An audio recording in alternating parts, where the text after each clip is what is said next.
अस्सलाम वालेकुम and welcome to जोर का जोर। आई होप आप लोग खैरियत से होंगे और अच्छे से अपना ख्याल रख रहे होंगे। Another day another show and अब कुछ ही टाइम रह गया है, just few months but I से नहीं, 1 महीना और कुछ दिन रह गए हैं। We need to do the calculations for the T20 world cup. ICC T20 world cup की शुरुआत कुछ ही टाइम में होने वाली है। 2 सीरीज़ हैं हमारे पास जहां हम अपने कॉम्बिनेशन को सेट कर सकते हैं, मगर इस वक्त हालात ऐसे लग नहीं रहे कि कॉम्बिनेशन को सेट किया जा रहा है। हालात तो कुछ ऐसे लग रहे हैं जो खबरें आ रही हैं, बिकॉज अभी तक जो है वो स्क्वाड का ऐलान नहीं हुआ है जो टीम श्रीलंका ट्रैवल करेगी उसके लिए। और हालात कुछ ऐसे लग रहे हैं, खबरें कुछ ऐसी आ रही हैं कि हम सेटल करने के बजाय और अनसेटल कर रहे हैं। और लड़कों की इंडक्शन हो रही है, जिन लड़कों ने परमानेंटली खेलना है वो कहीं और किसी और कंडीशन में खेल रहे हैं और ऐसी कंडीशन में खेल रहे हैं इनका श्रीलंकन कंडीशन से कोई लेना देना नहीं है। सो क्या प्लान कर रहे हैं, क्या माइक हेसन का प्लान है, क्या पाकिस्तान क्रिकेट बोर्ड प्लान कर रहा है, because the big event is right at the corner.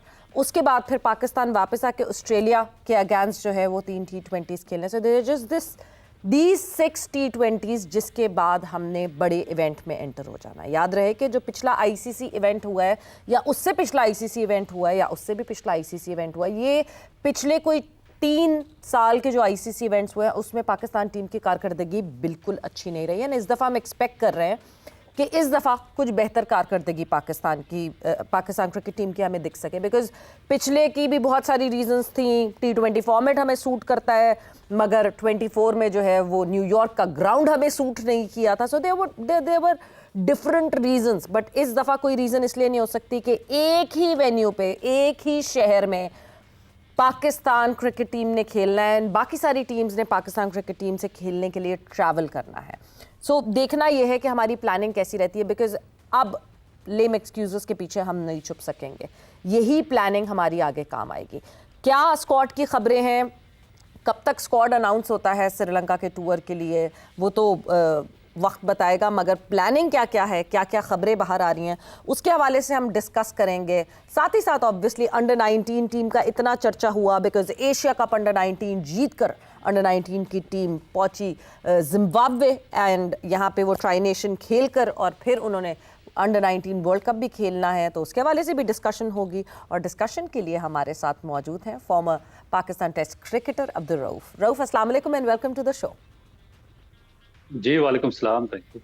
सो रऊफ, सबसे पहले तो जिस किस्म की इस वक्त खबरें आ रही हैं, जो सोर्सेस हमारी क्लेम कर रही हैं, जो श्रीलंका स्क्वाड खेलने जा रहा है उसमें बहुत सी ऐसी तब्दीलियां हैं जो लगता नहीं है कि ICC T20 वर्ल्ड कप में वो लड़के खेलेंगे कि नहीं खेलेंगे, मगर फिर भी जो आ रही हैं खबरें वो तो ऐसा लग रहा है कि शायद यही लड़के खेलेंगे, बिकॉज BBL की NOC दे दी गई थी। BBL की पूरे लीग की NOC जो है वो दी गई थी, बिकॉज उससे पहले तक ये श्रीलंका का टूर डिसाइड नहीं हुआ था।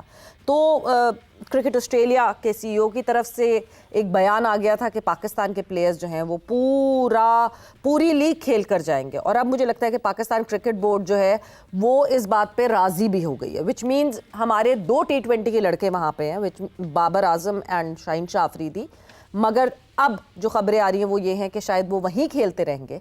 शादाब खान की वापसी की खबर आ रही है, तो वहीं से मैं सिलसिला शुरू करती हूँ। रऊफ, शादाब खान किसकी जगह, अभी जो पिछला हमारे T20 का स्क्वाड रहा या T20 की 11 रही, क्योंकि शादाब अगर स्क्वाड में होंगे तो फिर 11 में भी होंगे, किसकी जगह आपको शादाब खान खेलते हुए दिखते हैं, कहाँ जगह बनाएंगे वो? देखिए 2-3 चीजें इसमें जो सोचने वाली है। एक तो पाकिस्तान के पास इतनी मेरा नहीं ख्याल के पावर है कि पाकिस्तान ऑस्ट्रेलियन क्रिकेट बोर्ड को मना कर दे, क्योंकि पाकिस्तान तो आपको पता है कि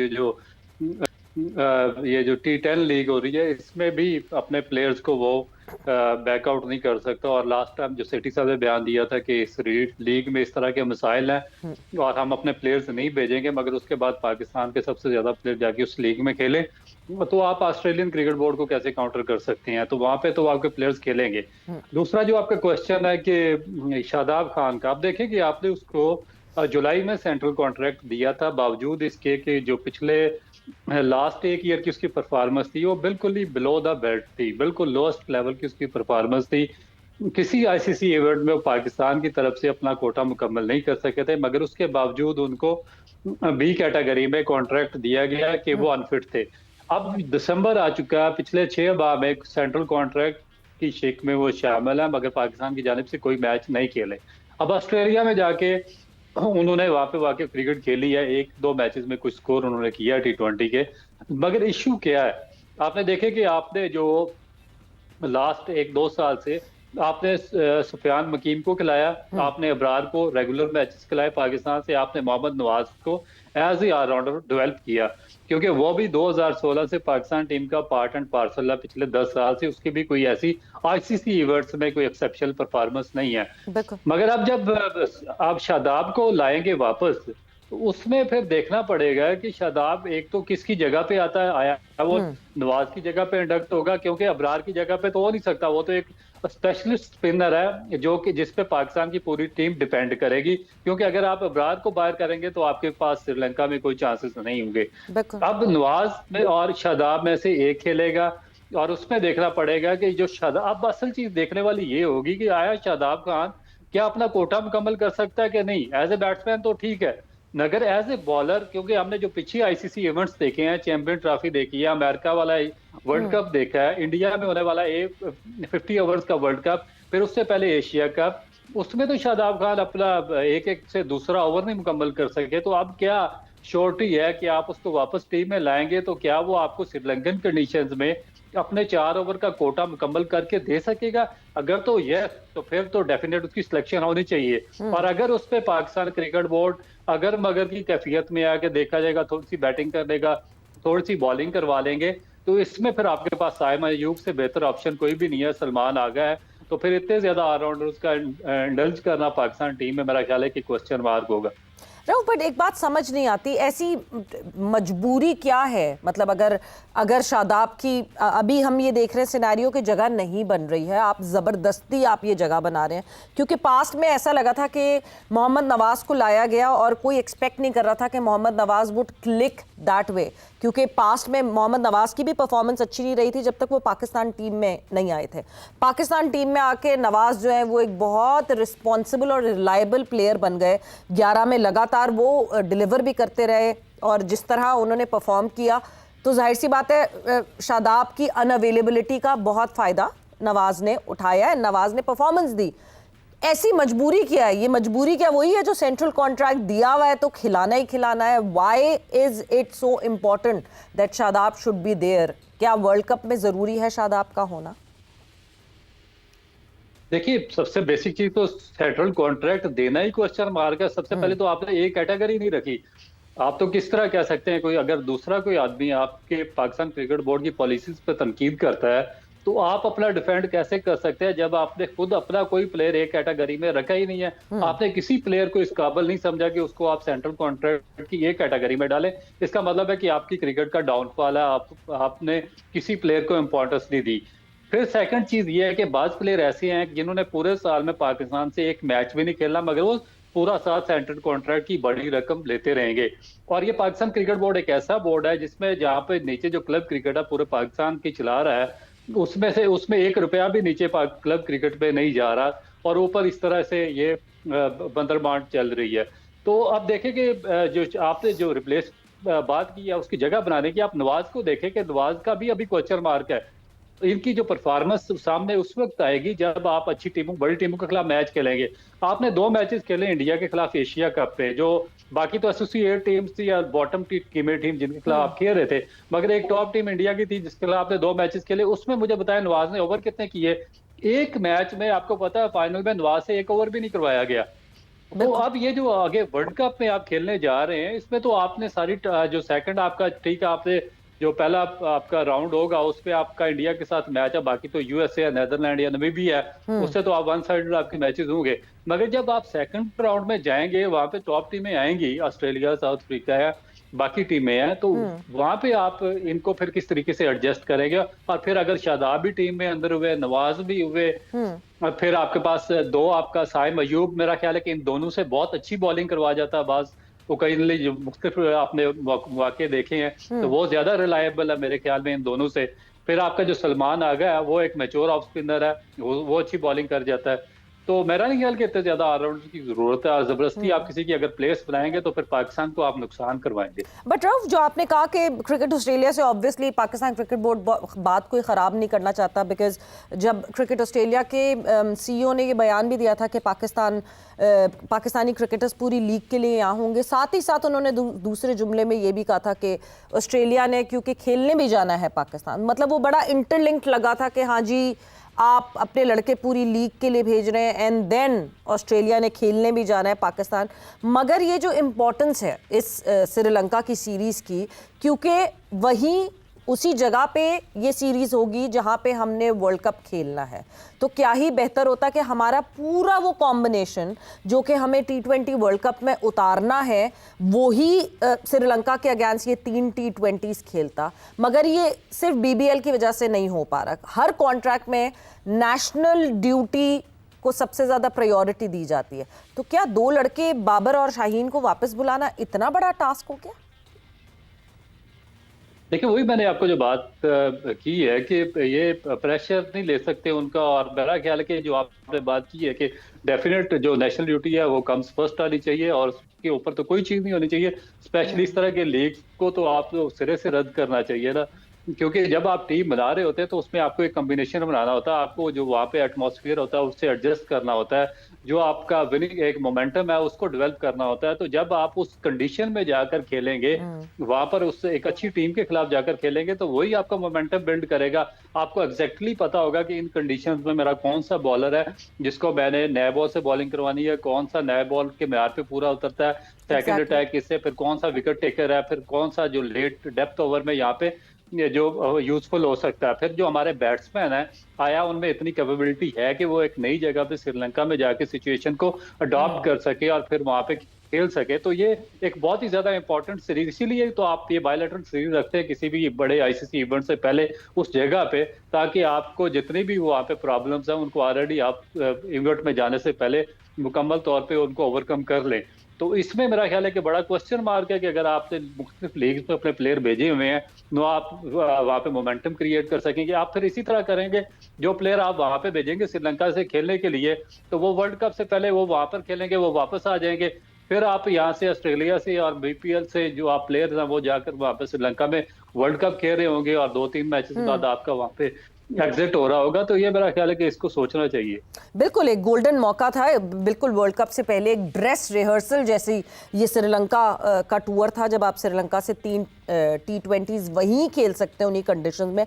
मास सदाकत का भी नाम आ रहा है रऊफ के, ये जो श्रीलंका का टूर करेगी पाकिस्तान क्रिकेट टीम, उसमें मास सदाकत को भी कंसिडर किया जा रहा है।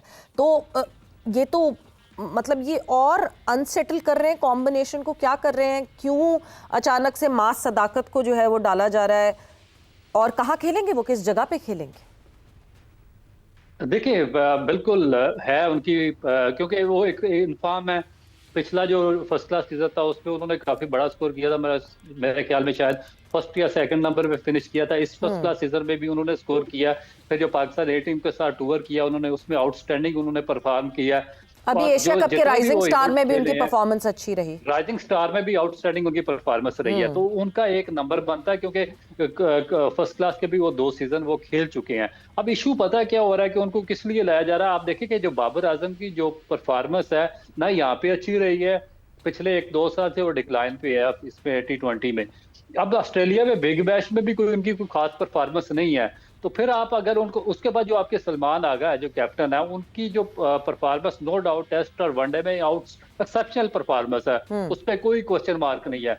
मगर T20 में वो भी स्ट्रगल करते हुए नजर आते हैं, क्योंकि जो T20 क्रिकेट की रिक्वायरमेंट्स हैं उनको ये दोनों फुलफिल नहीं कर रहे। ना तो बाबर आजम फुलफिल कर रहे हैं, ना उसको कर रहे हैं आपके सलमान आगा। तो इसमें फिर आपके पास एक एक्स्ट्रा ऑप्शन डेफिनेट होने चाहिए रिप्लेसमेंट प्लान पे, और एक ऐसा लड़का होना चाहिए जो कि कंटिन्यू एक मोमेंटम में हो, एक रिदम में हो। तो ये मेरा ख्याल है कि एक राइट टाइम है उसको साथ लेकर जाने का। बट वो लड़का कंटिन्यूअस रिदम और जिस तरह स्पार्क में है, वो तो ओपनिंग स्टैंड पे है। As an opener he has been scoring runs and runs. जिस परफॉर्मेंस पे आप उस लड़के को लेकर आ रहे हैं, क्या ओपनर और वन डाउन हम कंसिडर करें कि एक सी बात है? नहीं, उसको डेफिनेट उसको ओपन करवानी चाहिए। आप देखिए साइम अयूब स्ट्रगल कर रहा है आपका। जी। साइम अयूब को आप बहुत ज्यादा एक्स्ट्रा ऑर्डिनरी फेवर देकर उसको टीम के साथ रखा हुआ और उसको आप लोग ओपन करवा रहे हैं। बिल्कुल। वो एक यंग प्रोस्पेक्ट है, एनर्जेटिक है, उससे काफी उसमें पोटेंशियल है। डेफिनेट वो पाकिस्तान का आगे जाके काफी ज्यादा एक फ्यूचर है पाकिस्तान का। तो मेरा ख्याल है कि जब आपने उसको बहुत ज्यादा चांसेस दिए हैं तो उसको थोड़ा सा शफल करके नीचे आना पड़ेगा। अगर आप एक नए लड़के को लेकर जा रहे हैं तो उसको नंबर आप किसी सूरत में मां सदाकत को आपको शफलिंग नहीं करनी चाहिए। आपको शफलिंग अगर करनी है आपको तो आपको उसमें साइम अयूब को नंबर 3 पे खिलाना पड़ेगा, इसको ओपन ही करवानी चाहिए। अच्छा, जब मैं वर्ल्ड कप के हिसाब से बात करती हूँ, फास्ट बॉलर्स रऊफ कौन से आपको दिखते हैं कि क्योंकि हमारे पास एक अच्छी खासी अब एक लॉट है फास्ट बॉलर्स की और हम पिक एंड चूज कर सकते हैं कि हमें श्रीलंकन कंडीशंस के हिसाब मतलब को मद्देनज़र रखते हुए कौन से ऐसे फास्ट बॉलर्स हैं जो उन कंडीशंस में हमें भेजने चाहिए। एक नाम ज़रूर अहमद दानियाल का इस वक्त है कि जो अभी जो सीरीज़ खेली जाएगी श्रीलंका के अगेंस्ट उसमें अहमद दानियाल को भी कंसिडर किया जा रहा है, उनकी शमूलियत का भी इम्कान है। बट अगर मैं पूरे T20 वर्ल्ड कप के हिसाब से पूछूं तब आपको आइडियल चॉइस क्या लगती है फास्ट बॉलर्स की?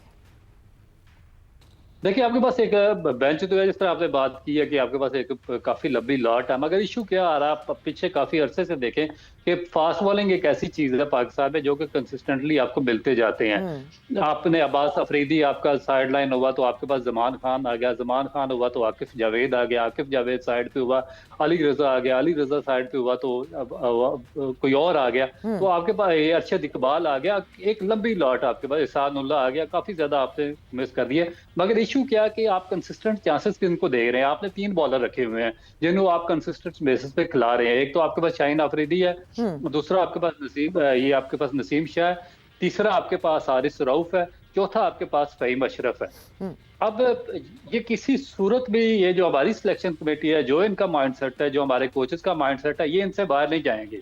ये आप देखें कि आप किसी का भी नाम ले लें, एंड ऑफ द डे ये इनको ही लेकर जाएगी। और पिछले 5 जो आपने 6 आईसीसी इवेंट्स गिनवाए हैं उनमें इनकी भी कोई इनकी परफॉर्मेंस नहीं है। सब इनकी जो पुअर बॉलिंग परफॉर्मेंस थी उनकी वजह से पाकिस्तान को बुरी तरह कास्ट होना पड़ा। मगर देखें कि आप प्रॉब्लम क्या है, प्रॉब्लम सिलेक्शन कमेटी में है, प्रॉब्लम हमारा जो पॉलिसी है उसमें है कि आपने फिर भी किसी नए लड़के को इंडल्ज नहीं करवाया कि उसको पाकिस्तान का कंटिन्यू उसको चांसेस देकर उसको परमानेंट मेंबर बनाते, उसकी जगह आप सीमेंटेड करते ताकि आगे किसी बड़े इवेंट में फिर अगर ये एक्सपोज होते तो उसको आप साथ रखते। अब बदकिस्मती से हमें फिर इन चारों पर ही रिलाई करना पड़ेगा। ज्यादा से ज्यादा आप जो सलमान है लड़का, उसको आप जो अभी एशिया कप पे था लेफ्ट आर्म फास्ट बॉलर, उसको आप साथ रखेंगे। बाकी मेरा नहीं ख्याल कि किसी दूसरे लड़के को आप इस स्क्वाड में शामिल करेंगे साथ। बिल्कुल। अच्छा, वक्त का मुकाबला सख्त, और क्योंकि आज बॉक्सिंग डे एशेज का जो है बॉक्सिंग डे टेस्ट मैच शुरुआत हुई और शुरू हुआ, और अब ये लग रहा है कि ये तो शायद दूसरे दिन तक भी चला जाए तो बहुत बड़ी बात हो जाएगी। रऊफ, ये जब are part of the world में इतनी जल्दी जल्दी विकेटें गिरती हैं तो बड़ा हो जाती, poor pitch and what not और क्या क्या रीजंस आ जाती हैं। मगर जब ये ऑस्ट्रेलिया में हो या इंग्लैंड में हो, ये तो एमसीजी में खैर खेला जा रहा था, एंड 20 विकेट्स पहले दिन में। बिल्कुल, जिस तरह आपने कहा कि शुरू हो रहा है, शुरू होते ही मुझे लगता है कि खत्म हो रहा है कि एक दिन में 20 विकेटें। और फिर जिस मेलबर्न में हम एक्सपेक्ट कर रहे थे कि यहाँ पे बैटिंग पिच होगी और बड़ा स्कोर होगा, मगर जिस तरीके से यहाँ पे बॉल ने सीम और स्विंग करना शुरू किया तो वो उस पे पहले दिन ही पता चल गया कि ये टेस्ट मैच किसकी तरफ जाएगा। और फिर 152 पे ऑस्ट्रेलिया आउट हुई है। 100 हम एक्सपेक्ट कर रहे थे, देखे 3 टेस्ट मैचेस इंग्लैंड हार के सीरीज तो ऑलरेडी हार चुका है। तो एक्सपेक्टेशन यही थी कि शायद एक बहुत ही जिल्लत अमेज शिकस्त से बचने के लिए शायद एक आध मैच ये जो इंग्लैंड की टीम है उसमें फाइट बैक करेगी, कोई रेजिस्टेंस शो करेगी, कोई एटीट्यूड शो करेगी। मगर वो बिल्कुल ही कोलैप्स नजर आए और बिल्कुल अपना मोमेंटम भी खो चुके हैं, कॉन्फिडेंस लेवल भी और एटीट्यूड भी उनका कोई इस किस्म का नजर नहीं आ रहा कि 110 रन पे आप देखें कि वो ऑल आउट हो गए। और उस बॉलिंग के खिलाफ आप देखें कि अभी हैजलवुड नहीं खेल रहे हैं, अभी कमिंस नहीं खेल रहे हैं, अभी उनके जो नंबर 1 बॉलर है जो नेथन लायन है वो अनफिट होकर बाहर हुए हुए हैं, और सेकंड लाइन बॉलिंग के खिलाफ भी ये 100 रन कर रहे हैं। तो बिल्कुल। मेरा ख्याल है कि एटीट्यूड का इशू है, ये पाकिस्तान की सीरीज से उनका शुरू हुआ है और अभी तक वो डिजास्टर का शिकार है, और अब ये टेस्ट मैच भी लगता है कि 3 दिन में फिनिश हो जाएगा। बिल्कुल यही हाल हुआ है, मतलब अब बेसबॉल जो है वो शायद उनको शट डाउन करनी पड़ेगी, क्योंकि बेसबॉल का जितना चर्चा था वो चर्चा अब खत्म होता हुआ दिख रहा है। वाकई ऐसी लग रहा है कि English team they just waiting for the time to go back home. बिल्कुल कहीं ना कहीं आपको फील्ड में इंटरेस्टेड नहीं दिख रहे, और क्योंकि मैंने वही कहा वक्त का मुकाबला सख्त, एक आपसे कमेंट जरूर और मैं जानना चाहूंगी। अली रजा आपने मेंशन किया, अंडर 19 टीम एशिया कप का फाइनल जीता अंडर 19 टीम ने, और अब इस वक्त जिम्बाब्वे में और अंडर 19 वर्ल्ड कप की भी शुरुआत होनी। What should we expect from these young lads? देखिए, अली रजा जो है आउटस्टैंडिंग पोटेंशियल है। जो 2 साल पहले मैंने उसको देखा था अंडर 19 वर्ल्ड कप पे, जो उसने परफॉर्म किया था, जो उसका फ्लो था, जो उसका रिदम था, जो उसका रनअप था, जो उसका एक्शन था, जो उसका मोमेंटम बना हुआ था, वो इंतहाई आउटस्टैंडिंग था। और मेरा ख्याल है कि मुझे लग रहा था कि विद इन 6 मंथ ये पाकिस्तान टीम की प्रोस्पेक्ट बन जाएगा और पाकिस्तान के लिए बहुत कामयाबी समेटेगा। मगर पता नहीं विद इन 2 ईयर्स अभी जो इसके साथ थोड़ा सा काम किया, उस पर थोड़ा सा उसके जो एक्शन पे इन्होंने थोड़ा सा प्रॉब्लम मुझे नजर आया है, क्योंकि जो उसका नेचुरल एक मोमेंटम था, जो फ्लो था, जो उसकी आर्म स्विंग थी, उसमें थोड़ा सा प्रॉब्लम आ चुका है और उसको छेड़छाड़ की गई है डेफिनेट। और अगर उसका कुछ आगे प्रॉब्लम होता तो उसका वाद रिस्पॉन्सिबल ये पाकिस्तान क्रिकेट बोर्ड के ये जो कोचेस बैठे हुए इलिटरेट किस्म के ये होंगे, क्योंकि आप किसी भी यंगस्टर को अर्ली एज में उसके नेचुरल एक्शन है उससे महरूम नहीं कर सकते, उससे छेड़छाड़ नहीं कर सकते, जबकि आपके पास बहुत ज्यादा जब तक आपको बायोमैकेनिक्स का और बाकी जो बेसिक इंग्रेडिएंट्स है बॉलिंग के, उनके बारे में 100% नॉलेज ना हो। एक्सपेक्ट क्या करें, अच्छी परफॉर्मेंस हो सकती है कि नहीं? बिकॉज एशिया को तो सर कर लिया, अब वर्ल्ड की बारी है। देखिए, ये जो अंडर 19 है, इसमें हमेशा से जो पाकिस्तान, इंडिया या इस तरह की टीमें होती हैं परफॉर्म करती रहती हैं, क्योंकि इसमें काफ़ी सारी चीज़ें हैं जो अभी मैं मेंशन नहीं करना चाह रहा। तो इसमें मेरा ख्याल है कि पाकिस्तान और इंडिया का पल्ला ही भारी रहेगा। ठीक है जी, लेट्स एक्सपेक्ट के पाकिस्तान की टीम जो है वो अच्छी। थैंक यू रऊफ, बहुत बहुत शुक्रिया आपका फॉर ज्वाइनिंग इन। जोर के जोड़ का वक्त यहाँ पे खत्म हो गया। Savera Pasha signing off. Take care, bye bye, अल्लाह हाफिज।